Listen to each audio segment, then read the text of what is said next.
तो चलिए कहानी शुरू करते हैं। अगर आप लोग चैनल पर नए हैं तो चैनल को सब्सक्राइब लाजमी करें। कहानी के शुरू में हम जॉन और जेन नाम के एक हस्बैंड वाइफ को देखते हैं जो इस वक्त मैरिज काउंसलर के सामने बैठकर के एक दूसरे की बुराई कर रहे थे। इससे हमें पता चलता है कि ये दोनों एक दूसरे से बिल्कुल भी खुश नहीं है। यहाँ तक इन दोनों को ये भी याद नहीं है कि इनकी शादी कब हुई थी। और मैरिज काउंसलर तो ये बात सुनकर के बहुत ज्यादा चौंक जाती है कि इन दोनों को रिलेशन बनाए हुए काफी साल गुजर चुके हैं। अब इससे मैरिज काउंसलर भी सोच में पड़ जाती है और उसे लगने लगता है कि जब इन दोनों के बीच में बिल्कुल भी नहीं बनती है तो फिर इन्होंने एक दूसरे को तलाक क्यों नहीं दिया। अब इन दोनों के रिश्ते के बारे में गहराई में जाकर के पता लगाना चाहती थी, इसीलिए वो इनसे पूछती कि तुम्हारी पहली मुलाकात कब हुई थी। अब यहाँ से कहानी फ्लैशबैक में जाती है और हम कोलंबिया के बोगोटा शहर को देखते हैं जहाँ पर जॉन एक होटल में होता है। तभी यहाँ पर पुलिस आ जाती है क्योंकि उन्हें इन्फॉर्मेशन मिली थी कि यहाँ पर कुछ गड़बड़ होने वाली है। अब वो यहाँ पर उन लोगों से पूछताछ करती है जो इस होटल में अकेले थे और ये पुलिस वाले किसी भी कपल से इस बारे में पूछताछ नहीं करते हैं। जब जॉन को इस बात का पता चलता है तो वो किसी लड़की को ढूंढने लगता है। तभी हम यहाँ पर जेनी को देखते हैं, वो भी इसी प्रॉब्लम में थी और पुलिस वालों से बचने के लिए वो किसी आदमी को ढूंढ रही थी। तभी ये दोनों एक दूसरे को देख लेते हैं और पास आकर के बातें करने लगते हैं और ये पुलिस वालों के सामने इस तरीके से बिहेव करते हैं कि जैसे ये कपल हो। और इसी बीच ये दोनों एक दूसरे को पसंद भी करने लगे थे। अब ऐसे ही वो गुजरता जाता है और इनकी मुलाकातें बढ़ती रहती है। फिर सिर्फ 1.5 महीने बाद ये दोनों एक दूसरे की ऐसे की तैसे करने के लिए शादी कर लेते हैं। शादी के कुछ दिनों बाद तक ये दोनों बहुत ज्यादा खुश नजर आ रहे थे, लेकिन जैसे जैसे वक्त गुजरता जाता है ये दोनों अपने काम में बिजी होने लगते हैं। जॉन भी अपने काम में इतना ज्यादा बिजी हो गया था कि वो जेन से कहता है कि मैं कंस्ट्रक्शन कंपनी में काम करता हूँ। वह जेन भी अपने आप को एक सॉफ्टवेयर इंजीनियर बताते हुए अपने काम में बिजी रहती है। ये दोनों अपने काम में रहते हुए इतने ज्यादा बिजी हो चुके थे कि इनको ये भी याद नहीं रहता है कि ये दोनों एक हस्बैंड वाइफ है। ये जब भी एक दूसरे से मिलते हैं और बात करते हैं तो ऐसा लगता है कि जैसे ये दोनों आपस में फॉर्मेलिटी कर रहे हो। फिर जब एक रात ये दोनों सो रहे थे तभी फोन की रिंग बजती है। जब जैन फोन रिसीव करती है तो उसे एक जगह पर बुलाया जाता है और वो फौरन वहां जाने के लिए तैयार होने लगती है। जब जॉन उसे पूछता है कि तुम इतनी रात को कहाँ जा रहे हो तब जैन बताती है कि मेरे ऑफिस में कोई प्रॉब्लम हो गई है, इसीलिए मुझे अभी के अभी वहाँ पहुंचना होगा। ये सुनकर के जॉन भी उसे ज्यादा कुछ नहीं पूछता है।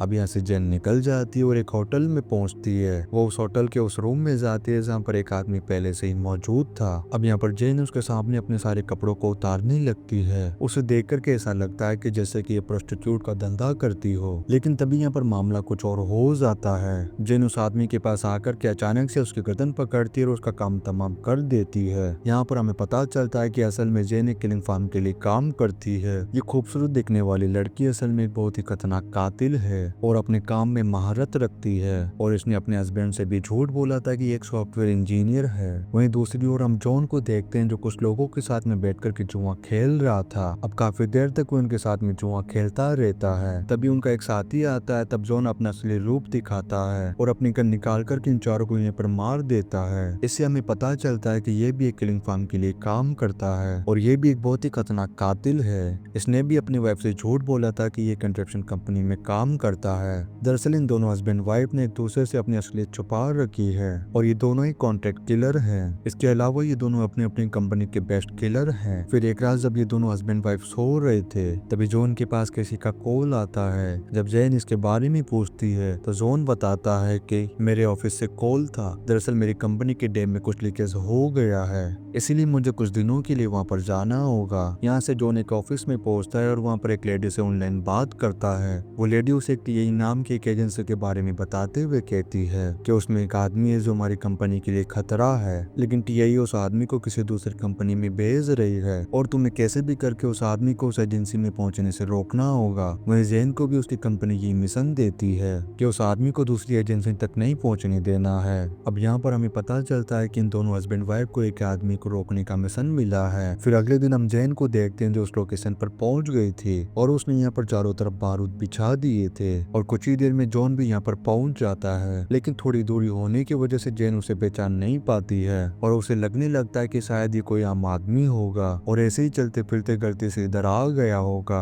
लेकिन उसे डर था कि जो बारूद उसने बिछाए हैं वो वक्त से पहले ब्लास्ट ना हो जाए। तभी उसे कुछ गाड़ियां आती हुई दिखाई देती जो अभी भी इस जगह से काफी दूर थी। इतने में जैन उस आदमी को देखती यानी जॉन को देखती जो अपने बैग में से खतरनाक हथियार निकालता है और उन गाड़ियों की तरफ चलाने के लिए खतरनाक तैयारी करने लगता है। इससे जैन समझ जाती कि ये कोई आम आदमी नहीं बल्कि एक कॉन्ट्रैक्ट किलर है। लेकिन दूर होने की वजह से जैन अभी भी उसे पहचान नहीं पाती है। तभी वो उस पर गोली चला देती है जिससे जैन नीचे गिर जाता है। लेकिन उसे कुछ भी नहीं होता है क्योंकि उसने बुलेट प्रूफ जैकेट पहन रखा था। अब जोन वो हथियार उन गाड़ियों की तरफ चलाने की बजाय उस तरफ चला देता है जिस तरफ से गोली आई थी। इससे जैन का सारा प्लान बिगड़ जाता है और वो बम जो उसने बिछाए थे वो वक्त से पहले ही फटना शुरू हो जाते हैं। इससे अब टीआई वालों को पता चल जाता है कि यहाँ पर कुछ गड़बड़ है और वो उस आदमी को लेकर के यहाँ से वापस चले जाते हैं। इससे इन दोनों का मिशन यहाँ पर अब फेल हो गया था। फिर अगले दिन जेन जब अपने ऑफिस में जाती तब उसका बॉस उसे कहता है कि तुम्हें उस आदमी को जान से मारना होगा जो कल वहाँ पर था। अब बॉस उस आदमी को मारने के लिए जेन को 48 घंटे का टाइम देता है और कहता है कि मैं नहीं चाहता कि किसी को हमारी कंपनी और तुम्हारे बारे में पता चले। वहीं दूसरी तरफ जॉन को उस जगह पर एक टूटा हुआ लैपटॉप मिलता है जो असल में जेन का था। जब वो उस लैपटॉप की जांच करवाता है तो उसमें उसे एक ऑफिस का एड्रेस मिलता है। जब वो उस ऑफिस में पहुंचता है तो उसे पता चलता है कि ये जेन का ऑफिस है। इससे वो समझ जाता है कि जेन एक सॉफ्टवेयर इंजीनियर नहीं बल्कि एक एजेंट है। उधर जेन को भी एक वीडियो फुटेज मिलता है जिसे देखने के बाद वो समझ जाती है कि ये जोन है, लेकिन इसमें जोन का चेहरा दिखाई नहीं दे रहा था। फिर जब ये दोनों रात को मिलते हैं तो जेन जोन को ड्रिंक देती है। तब जोन को लगता है कि शायद इसमें जहर है, इसीलिए वो उस ड्रिंक को गमले में डाल देता है। फिर जब जॉन जेन को ड्रिंक देने लगता है तब वो जानबूझकर के बोतल को गिरा देता है, लेकिन जेन ने उस बोतल को पकड़ लिया था। फिर वो भी उस बोतल को नीचे गिरा देती है। फिर वो जॉन से कहती है कि मैं साफ करने के लिए कपड़ा लेकर के आती हूँ। अभी दोनों अपने अपने रूम की तरफ भागते हैं। अब यहाँ पर इन दोनों को यकीन हो गया था कि ये दोनों एक एजेंट है जो अलग अलग एजेंसीज के लिए काम करते हैं। जोन अपने रूम में जाकर के गन निकालता है और जेन को ढूंढने लगता है। तभी उसे एक गाड़ी की आवाज सुनाई देती है जिससे वो समझ जाता है कि जेन ऐसे गाड़ी लेकर के भाग गई है। अब वो भी उसका पीछा करने लगता है। तभी अचानक से गलती से उसके हाथों से ट्रिगर दब जाता है और गोली चल जाती है और वो गोली जाकर के सीधे जेन की गाड़ी के शीशे को लगती है। इससे जेन को लगने लगता है कि जॉन ने उसे जान से मारने की कोशिश की। तभी जॉन जेन की गाड़ी के सामने आ जाता है और उसे रोकने के लिए कहता है, लेकिन जेन गाड़ी को नहीं रोकती है। तब जॉन उसकी गाड़ी पर चढ़ जाता है और उसे कहने लगता है कि हमें बात करनी चाहिए। तभी जेन चलती गाड़ी से नीचे कूद जाती है और जॉन उसकी गाड़ी पर था। अब थोड़ा आगे जाने के बाद उस गाड़ी का एक्सीडेंट हो जाता है, लेकिन जॉन की जान बच गई थी। अब ये दोनों बहुत ज्यादा टेंशन में थे क्योंकि इनको एक दूसरे की असलियत पता चल चुकी थी। अब ये दोनों रात को अपने अपने फ्रेंड के घर पर सोते हैं। फिर सुबह जेन अपने घर पर आती है और जॉन का सारा सामान लेकर के यहाँ से चली जाती है। जब जॉन को इस बारे में पता चलता है तो वो जेन के ऑफिस जाने लगता है, लेकिन वो सीधे रास्ते से नहीं जाता है क्योंकि वह अच्छी तरीके से जानता है कि अगर वो सीधे रास्ते से गया तो उसको जान से मार दिया जाएगा। जब जेन को पता चलता है कि जॉन इस तरफ आ रहा है तभी वो अपने सिस्टम का सारा डेटा डिलीट करके यहाँ से भागने लगती है, लेकिन उसके भागने से पहले ही जॉन उसके सामने आ गया था और वह भी गन पॉइंट पर ले लेता है। लेकिन जेन फिर भी नहीं रुकती और वो एक रस्सी से लटक करके यहाँ से निकल जाती है। अगर जॉन चाहता तो उसे गोली मार सकता था, लेकिन उसने ऐसा बिल्कुल भी नहीं किया। जब जेन सामने वाली बिल्डिंग पर पहुंचती है तो जॉन उसे आवाज लगा करके कहता है कि तुम तो मुझसे डर गई।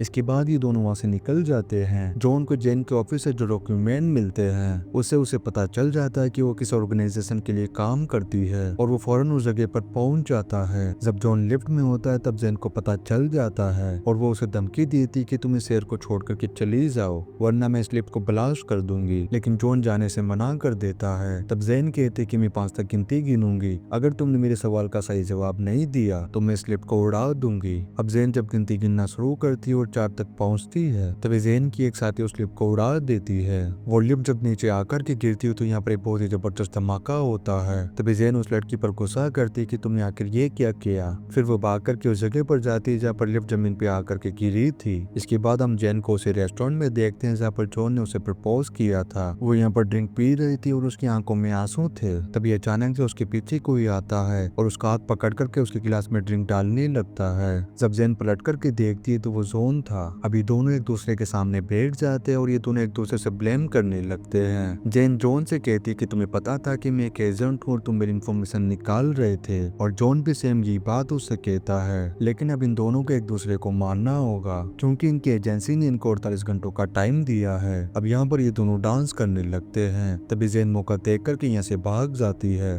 और वो उस घर में पहुंचती है जहाँ पर वो जॉन के साथ में रहा करती थी। अब जॉन भी वहाँ पर आ जाता है और यहाँ पर इन दोनों के बीच में काफी देर तक गोलीबारी होती रहती है, लेकिन तभी ये दोनों एक दूसरे के सामने आ जाते हैं और गन पॉइंट कर देते हैं। तब जॉन जेन से कहता है कि मैं तुम्हें नहीं मार सकता और जेन जैन भी इमोशनल हो गई थी, क्योंकि कहीं ना कहीं दोनों के दिल में एक दूसरे के लिए अभी भी प्यार था। तभी ये दोनों गन फेंकते हैं और एक दूसरे को किस करना शुरू कर देते हैं। इतने में इनके घर के दरवाजे को कोई नॉक करता है। दरअसल वो इनके पड़ोसी थे, क्योंकि इनकी घर से लड़ाई झगड़े और गोलियों की आवाजें सुनाई दे रही थी। अब जब ये दरवाजा खोलते हैं तो जैन और जॉन एक दूसरे के साथ में थे, जिसे वो पड़ोसी समझ जाते हैं कि इनके बेस में कुछ भी गड़बड़ नहीं है, और वे सभी यहाँ से वापस चले जाते हैं। जब ये दोनों यहाँ पर बैठ कर के एक दूसरे से बातें कर रहे थे, तब इन दोनों के एजेंसी वाले यहाँ पर आ जाते हैं और इनके ऊपर हमला कर देते हैं, और वो एजेंसी वाले इनके घर में एक बहुत ही बड़ा ब्लास्ट कर देते हैं, जिससे इनका पूरा का पूरा घर तबाह हो गया था। लेकिन किसी तरीके से इनकी जान बच गई थी। अब ये दोनों एक गाड़ी में बैठ कर के यहाँ से भागते हैं, एक रेस्टोरेंट में पहुंचते हैं, जहाँ पर जॉन की मुलाकात है उसके एक बहुत ही पुराने दोस्त एडी से होती है।